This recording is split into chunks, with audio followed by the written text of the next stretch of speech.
Hello everybody. Welcome to your first video on how to recognize subjects and predicates in a sentence. So basically we've got two concepts that we need to learn today, the subject and the predicate.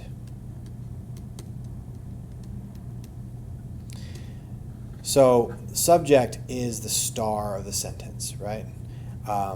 Star. There's a pretty star. We can even fill that in with a little yellow if we want. Look at my pretty star. So the subject is the thing that does something. And the predicate is the other half of the sentence. It's what the subject does.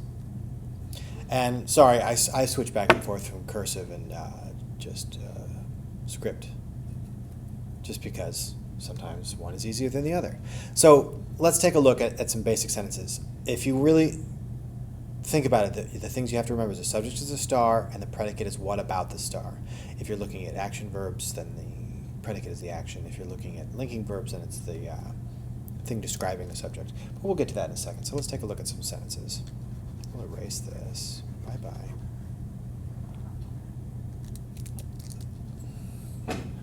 Get a new color. Okay, so we'll do a simple sentence. The dog walked down the street. Okay, so take a look at that. Think about it for a second. Who's the star of this sentence? What's the sentence really about? It's the dog, right? The dog is the one who's actually doing something. So the dog is the subject, and then if the subject, and I'll just say sub for short because I'm lazy. If the subject is dog, then what is the dog doing? If you said walked, you're right. There's our predicate. Pred. All right, and maybe we'll do that in red there so that we know that the difference. Now, I'm always going to draw a line between subject and predicate because later on when we get into diagramming, that's the essential breakdown in a sentence. Is the subject is on the left, the predicate is on the right. And then everything else is just extra. The tells us which dog it is, and then down the street tells us where the dog walked. But see how they all apply to one or the other. So let's try another one. What should we say?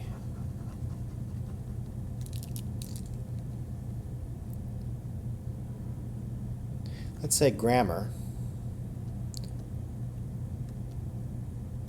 And maybe we'll spell it correctly.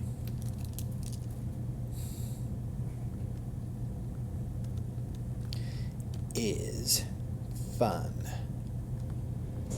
and useful.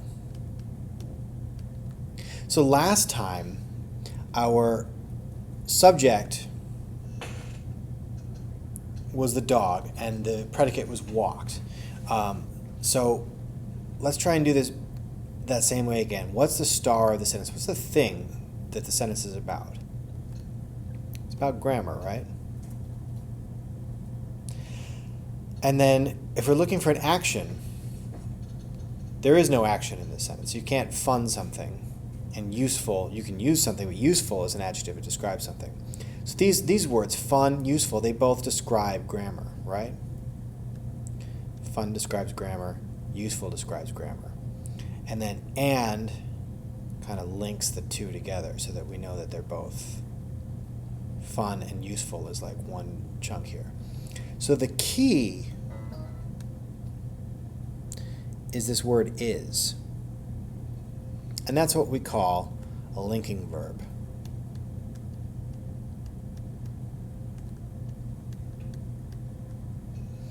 And a linking verb links the subject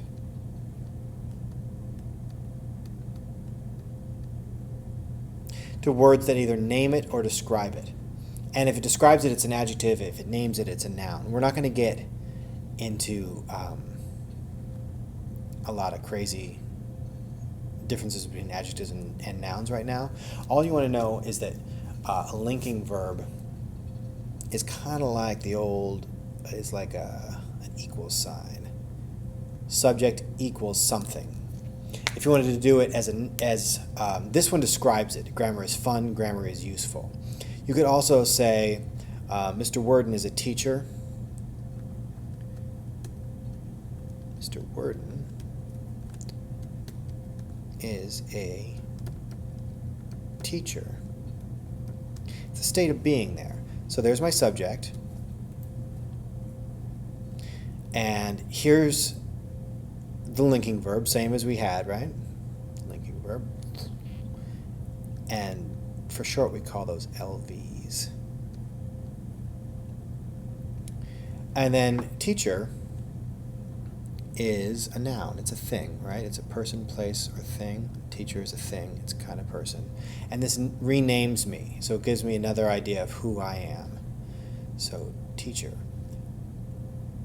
If you want to think of this in formulaic terms, W equals T.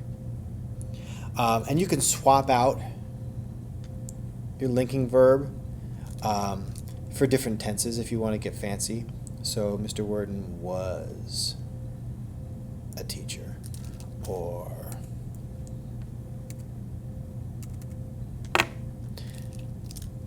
Mr. Worden has been.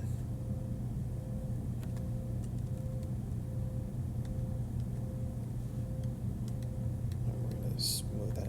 Or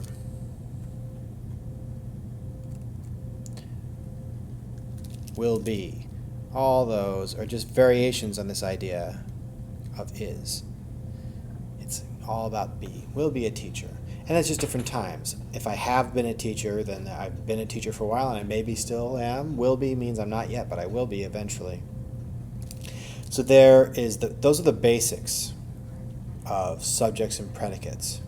Now, a subject doesn't always have to be a noun or a pronoun. You can also use gerunds, which are verbs that act like nouns. So if you said skiing is my favorite sport, you would generally think of skiing as a verb, but in this case it's actually a noun.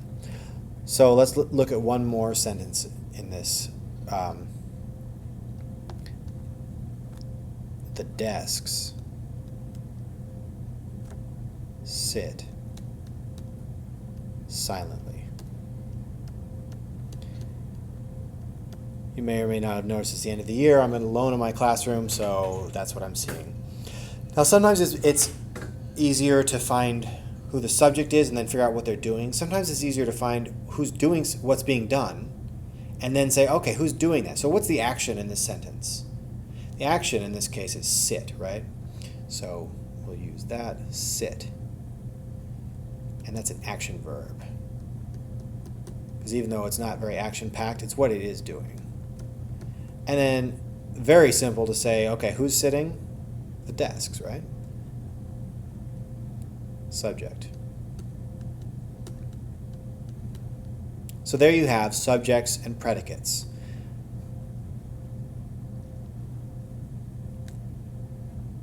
Predicate is often kind of used to mean the same thing as verb.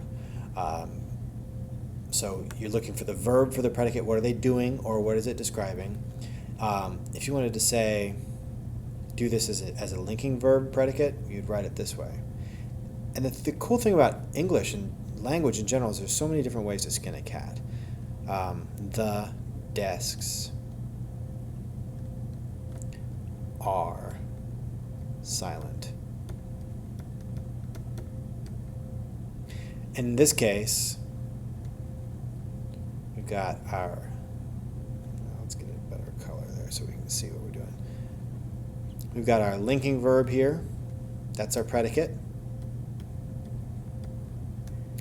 And we've got our subject here, desks.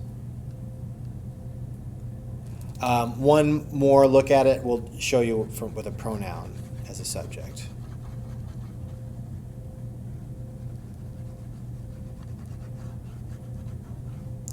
Bye-bye, guys. There we go. Here's my pronoun, I. like grammar.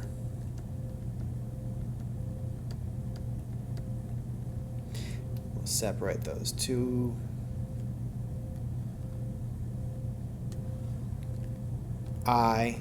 We know who I am because I've been writing the sentences, Mr. Worden.